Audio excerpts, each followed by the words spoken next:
খেপ দর্শক ইস্টবেঙ্গলের সমর্থক বা এই মুহূর্তে যারা ডিজিটাল মিডিয়ায় কাজ করছে স্পোর্টসে, বাংলায় ফুটবলে মূলত, তো তাদের নিয়ে একটা আলোচনা। তো আমি দেখলাম আজকে ইস্টবেঙ্গল ক্লাবে একটা সংবর্ধনা অনুষ্ঠান আয়োজন করা হয়েছিল বাংলা সন্তোষ ট্রফি জয়ী টিমের জন্য।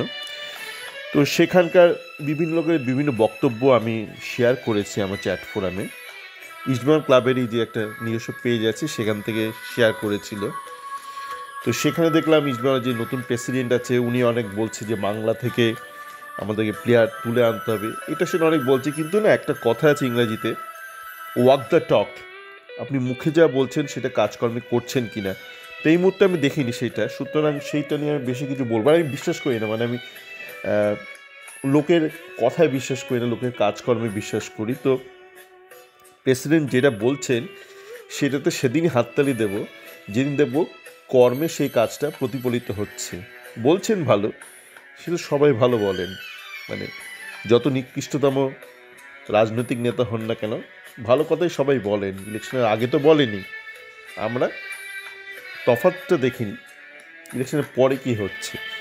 যাকে তো সেই সংবর্ধনা অনুষ্ঠানে যে পশ্চিমবঙ্গের যে স্পোর্টস মিনিস্টার অরূপ বিশ্বাস, উনি কিন্তু একটা ভালো কথা বলেছেন। উনি বলেছেন যে এই রবি হাসদা, আবু সুফিয়া, এরকম যারা যারা ভালো খেলেছে অল্প বয়সী বাংলা সন্তোষ ট্রফি টিমে, তাদের নিয়ে এমনি প্রিন্ট মিডিয়ায় যদিও বা কিছু লেখালেখি বেরিয়েছে, কিন্তু ডিজিটাল মিডিয়ায় মানে ইউটিউব এরকম খুব বেশি বক্তব্য বেরোয়নি। কেন বলছি, আপনারা তো মানে স্থানীয় প্লেয়ার না হলে তো তাদের নিয়ে আপনাদের মানে আধিক্যতার চরম সীমায় পৌঁছে যায়, কিন্তু স্থানীয় প্লেয়ারদেরকে আপনারা তুলতে চান না বা তাদের আপনারা লাইমলাইটে মানে তাদেরকে আপনারা ঠিকঠাক করে ফোকাস করেন না, তাদের প্রমোট করেন না। এবার এই বিষয়ে আমি বলি যে একটা তো আমরা খুব শুনি যে খেপ নিয়ে অনেকের আপত্তি আছে, এবং এই বিষয়ে সবাই দেখি মন্তব্য রাখছে। মানে বাংলাদেশে যখন সমস্যাটা হয়েছিল তখন আমরা দেখতাম ইউটিউবাররা গিয়ে বিভিন্ন রিক্সাওয়ালার থেকে ফিডব্যাক নিত। তো রিক্সাওয়ালার থেকে ফিডব্যাক নিলে সে যেরকম একটা দেশের অবস্থা নিয়ে একটা ফিডব্যাক দেবে, তেমনই আপনি যদি ধরুন একটা সাধারণ ফ্যান বা সাধারণ কোচের কাছে ফিডব্যাক নেন, সেও সেরকমই একটা ফিডব্যাক দেবে। আমরা দেখি সবাই মন্তব্য রাখছে খেপ নিয়ে, খেপ খেলা নিয়ে, ভালো মন্দ সব ব্যাপারেই মন্তব্য রাখছে, কিন্তু সমাধান কিছু বেরোচ্ছে না। আপনাকে একটা জিনিস মাথায় রাখতে হবে যে আপনি কার থেকে ফিডব্যাকটা নিচ্ছেন। ধরুন আপনি একটা ছাগলকে দায়িত্ব দিলেন, এই পাশে বাড়িতে একটা বিয়েবাড়ির অনুষ্ঠান হচ্ছে, তো তুই গিয়ে দেখে আয় তো মানে কোন খাবারটা ভালো হয়েছে। তো ছাগল বিয়ে বাড়িতে যাবে, কিছুক্ষণ থাকবে, থেকে আপনাকে বাড়িতে এসে কী ফিডব্যাক দেবেন জানেন তো? বলবে এই টেবিলের তলায় যে ঘাসটা রয়েছে না, কচি ঘাসটা, ওটা খুব সুস্বাদু, কচি নরম, ভালো খেতে। কার থেকে আপনি ফিডব্যাকটা নিচ্ছেন খুব গুরুত্বপূর্ণ। একটা সাধারণ ফ্যান তার থেকে একটা প্লেয়ার সম্পর্কে ফিডব্যাক নিচ্ছেন, নাকি একটা ইউথ ডেভেলপমেন্টের কোচ তার থেকে ফিডব্যাক নিচ্ছেন ফুটবলটা কীভাবে এগোনো উচিত। ফুটবল কীভাবে এগোনো উচিত ব্যাপারটা কিন্তু খুব সহজ নয়। একটা দেশের নীতি কী হবে সেটা যেমন একটা প্রাইমারি স্কুলের টিচারের পক্ষে বলা সম্ভব নয় সাধারণত বেশিরভাগ ক্ষেত্রে, তেমনই একটা ফুটবল, দেশের ফুটবলের নীতি কী হওয়া দরকার, পলিসি কী হওয়া দরকার, স্ট্রাকচার কী হওয়া দরকার, এই ব্যাপারগুলো এত সহজ ব্যাপার নয় যে একটা সাধারণ একটা ফুটবল কোচ যে আবার হয়তো কোচিং করাচ্ছেও না বা একটা সাধারণ ফ্যান বলে দেবে। সাধারণ ফ্যানের মনটা একটা খেপুরের মতন, এবং বুঝতে পারবেন কেন খেপুরের মতন।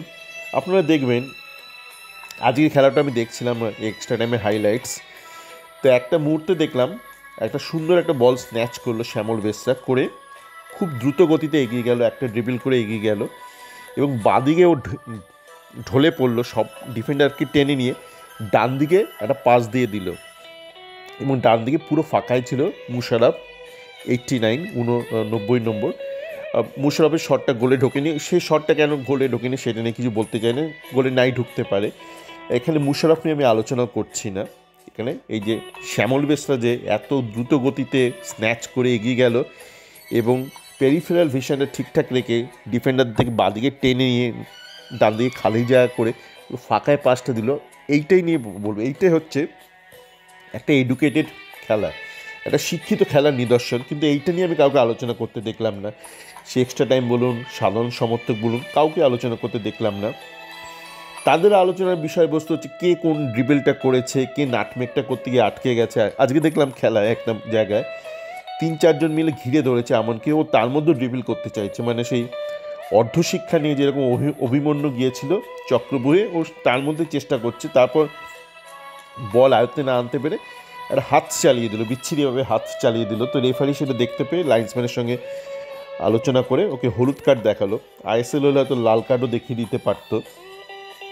তো এই যে আপনি কখন কোনটা করছেন, ড্রিবল করছেন, কেন করছেন, যা কিছু করুন একটা জীবনে, সে আপনি ছবি আঁকুন বা গল্প লিখুন বা একটা অভিনয় করুন, সব কিছুর মধ্যে একটা, বা ফুটবল খেলুন, সব কিছুর মধ্যে একটা পরিমিতি বোধ থাকা দরকার, একটা কনস্ট্যান্ট থাকা দরকার, একটা শিক্ষিত ভাব থাকা দরকার। কেন করছেন কোনো একটা জিনিস? আমি দেখলাম আজকের ম্যাচে ডান দিক থেকে একটা খুব বিচ্ছিরি একটা ক্রস করলো এই লেপচা বলে একটা ছেলে, সিকিম থেকে এসছে। খুব মানে বলটা ছক্কার মতন একটা প্যারাবোলা, বিশাল বড় প্যারাবোলা হয়ে এলো বাদিকে। তো দেখলাম শ্যামল বেসরা আগের দিনে আনন্দ একটা বাজে একটা হেড নিয়েছিল, আমি বলেছিলাম আমার অডিওতে, কেন নিয়েছিল জানি না। তো শ্যামল বেসরার কাছে যেই পজিশনে এলো, শ্যামল জানতো ওই বলটা দিয়ে কিচ্ছু করা যাবে না, কিন্তু একটা হেড করে আবার ফেরত পাঠালো সুমনকে। সুমন দে জানি না কেন একটা ব্যাক ভলি নিতে গেল, অদ্ভুত একটা নিতে গেল। সুমন ওখানে কাজটা ঠিক করেনি। তো আপনি যাই করুন, সব কিছুর মধ্যে একটা শিক্ষার ছাপ থাকা দরকার, একটা পরিমিতি বোধ, লোক দেখানি নয়। লোক দেখানি হচ্ছে এই আপনি একটা উল্টোপাল্টা একটা ড্রিবল করলেন, কিছু লোক বলে বাবা এই তো দারুণ প্লেয়ার, দারুণ প্লেয়ার। এই যে যে একটা লোক দেখানি, একটা ড্রিবল করলো, একটা একটা খেলো, একটা কিছু করলো, একটা সার্কাস অ্যাক্ট করলো, এগুলো টিপিক্যাল ক্ষেপের মাঠে করে, ক্ষেপের ছোট মাঠে সাধারণত করে। তো একটা প্লেয়ার ধরুন ক্ষেপ খেলছে, বিভিন্ন কারণে খেলছে, হয়তো সে অক্ষম বলে বা সে পয়সার জন্য খেলছে, হতেই পারে পেটের তাগিদে, সে তাই ক্ষেপটা খেলছে। কিন্তু আপনি এই ক্ষেপের যে অ্যাক্টগুলো, ক্ষেপ খেলার যে মন্দ দিকগুলো, ক্ষেপের তো ভালো দিকও আছে, মানে সেখান থেকে একটা প্লেয়ার তার অন্য সংস্থান করছে, সেইটা কি আপনি দেখলেন না? ক্ষেপের যে বাজে অংশগুলো, একটা বাজে ড্রিবল করা, একটা একটা একটা দর্শককে দেখানো গ্যালারি শো, সেই ব্যাপারটাতে আপনারা মোহিত হয়ে যাচ্ছেন এবং সেইটাকে আপনারা ফুটবল ভাবছেন।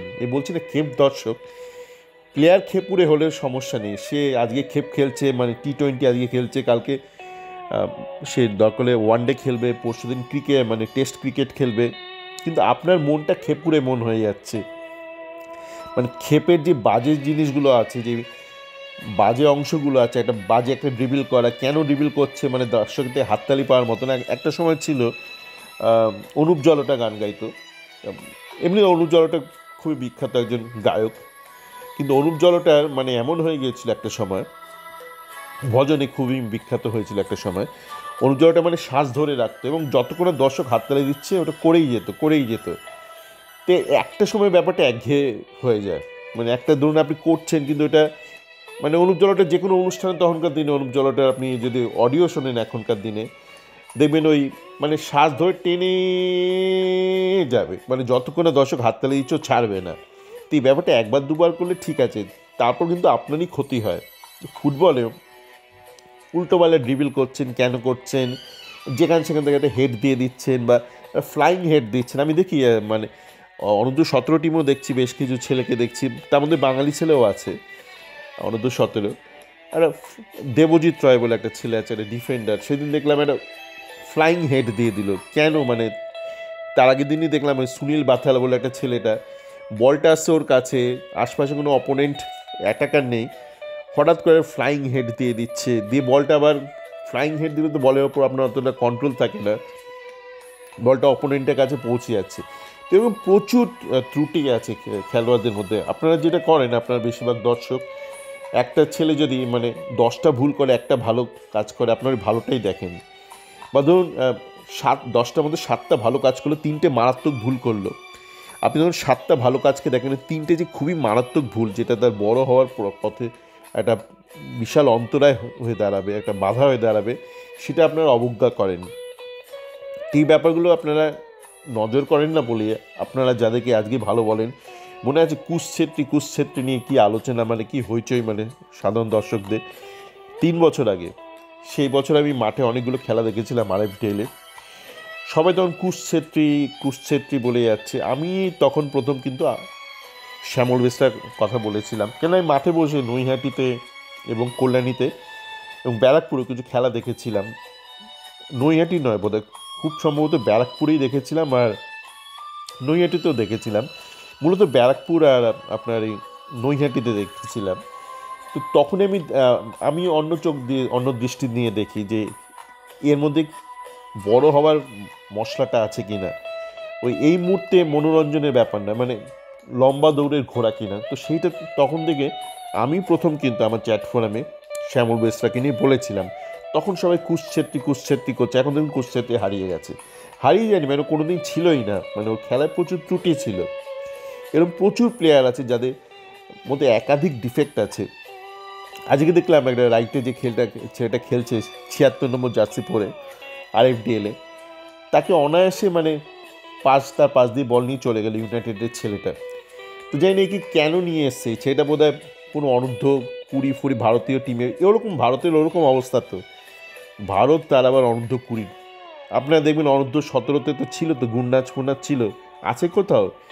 এই ভারত স্ট্যাম্প ফ্যাম্পটা দেখবে না, খুব একটা গর্বের বিষয় না, মানে মেড ইন ইন্ডিয়া এটা খুব একটা গর্বের বিষয় না, অন্তত ফুটবলের ক্ষেত্রে। সুতরাং কেউ ভারতের অনূর্ধ্ব-17 খেলেছে মানে সে দারুণ, মানে মার্কা মারা প্লেয়ার সেরকমও নয়, বা কেউ ভারতের অনূর্ধ্ব-20-তে খেলেছে বলে। অনূর্ধ্ব-20-র অনেক প্লেয়ার তো ছিল, হিমাংশু টাংরা। চ্যাট ফোরামে তো সে কি মানে তর্কাতর্কি। আমি বলেছিলাম হিমাংশু জাংরার অনেক সমস্যা আছে, অনেকেই রেড়ে করে উঠেছিল, কোথায় এসে হিমাংশু জাংরা। ওই গুরকিরাত সিং যে ফরওয়ার্ড, তাকেও আমি বলেছিলাম এর একাধিক সমস্যা আছে। তখন তো লোকে মানে পাগল, গুরকিরাত ওই ফরওয়ার্ড ছিল, তাকেও আপনারা দেখতে পাচ্ছেন, এখন কোথাও পাচ্ছেন না। তখন আপনাদের যে দেখার দৃষ্টিটা না, ওটা একটা খেপুরের দৃষ্টি। আপনার খেপুরের দৃষ্টি নিয়ে দেখেন, ফুটবল খেলতেই পারে, বললাম না, আজকে একটা ছেলে খেলছে, কালকে হয়তো ISL খেলবে বা ন্যাশনাল টিমের হয়ে খেলবে, কিন্তু আপনি খেপুরে থেকে যাবেন, কারণ আপনার দৃষ্টিটাই হচ্ছে, বা দৃষ্টিভঙ্গি, আপনার দৃষ্টিভঙ্গি দুটোই খেপুরে। সকলে ভালো থাকবেন।